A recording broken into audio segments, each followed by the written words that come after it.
সুপ্রিয় দর্শক, আরটিভি ডিজিটালে আবারও সবাইকে স্বাগত জানাচ্ছি। আমি কামাল হোসাইন। তো রয়েছি ঢাকা টাঙ্গাইল যমুনা সেতু মহাসড়কের পৌলি এলাকায়। তো এই সড়কটিতে এখন পর্যন্তও কিন্তু কোনো সুখবর নেই। তো ক্রমেই যাত্রীদের ভোগান্তি দেখা যাচ্ছে।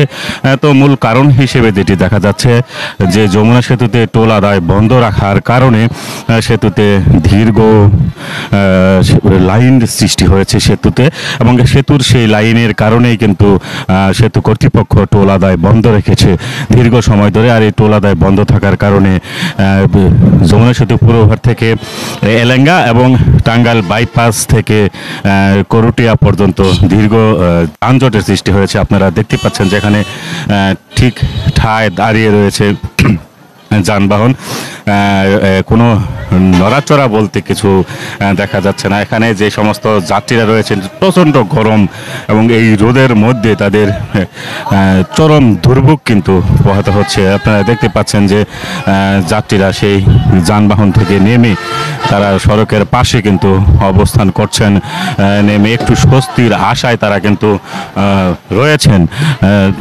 গাড়ির বাহিরে অবস্থান করছে। তো এই অবস্থা কিন্তু প্রায় 25 কিলোমিটার এলাকা জুড়েই কিন্তু কোথাও ঠায় দাঁড়িয়ে রয়েছে, কোথাও থেমে থেমে যানবাহন চলছে, কোথাও ধীর গতিতে যান চলাচল করতে দেখা গেছে। আপনারা দেখতে পাচ্ছেন যে আমি যত দূর এগোচ্ছি পুরো সড়কেই একই অবস্থা, যানবাহন কোনো চলাচল করছে না, ঠায় দাঁড়িয়ে রয়েছে, যাত্রীদের চরম দুর্ভোগ পোহাচ্ছে। তো ভাই কখন কোথা থেকে রওনা দিয়েছেন? ভাই গাজীগঞ্জ রওনা দিয়েছি 6টায়। অনো ভাই জ্যামি পড়ে রয়েছি। কি এক অবস্থা দেশের, এটা বলার বাইরে। কোনো আইন প্রশাসন কোনো কিছু নাই যত রাস্তা ক্লিয়ার করব, কেউ নাই ভাই। কি করার, আপনি একটু দেখেন, এটা মিডিয়ার কাছে তুলে ধরলাম। জি দর্শক, শুনতে পেলেন যে 6টায় রওনা দিয়েছেন, এখন 2টা পার হয়ে গেছে। এরপরেও কিন্তু টাঙ্গাইলের অংশে রয়েছে যানবাহন, এখনও সেই টাঙ্গাইলের অংশেই তারা অবস্থান করছেন। এরকম যারা রয়েছেন যাত্রী, তাদের সেই দুর্ভোগ কিন্তু চরমভাবে পোহাতে হচ্ছে। যে সমস্ত যাত্রীরা এখানে গাড়িতে রয়েছে তাদের দুর্ভোগের কিন্তু কোনো সীমা থাকছে না। বিশেষ করে যারা নারী যাত্রী রয়েছেন, সেই নারী যাত্রীদের দুর্ভোগ কিন্তু, যেহেতু সড়কের পাশে কোথাও পয় নিষ্কাশনের জায়গা নেই, সেক্ষেত্রে তারা চরম দুর্ভোগের মধ্যে তাদের দিন পার করতে হচ্ছে। এবং সারাটা দিন কিন্তু এই প্রচণ্ড গরমের মধ্যে তাদের সড়কেই অবস্থান করতে হচ্ছে, যেহেতু টোল আদায় বন্ধ। এবং টোল আদায় বন্ধ থাকার ফলে যে সেতুর টোল আদায় বন্ধ থাকার কারণেই কিন্তু গাড়ি যেহেতু চলাচল করতে পারছে না, সেই কারণেই এই যে যানজট কিন্তু দেখা দিয়েছে।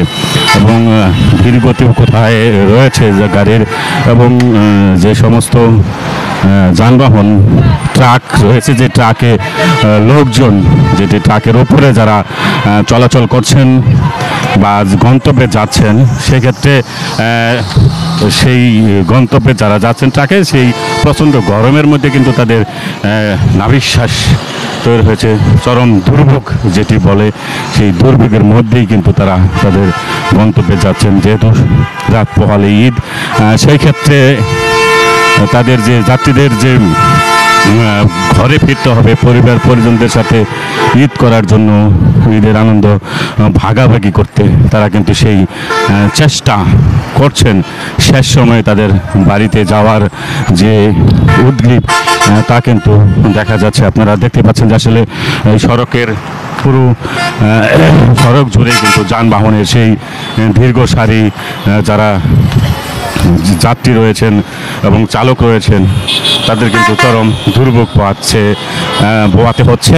আপনারা দেখতে পাচ্ছেন যে আসলে পুরো সড়ক জুড়েই কিন্তু এই একই অবস্থা দেখা গেছে।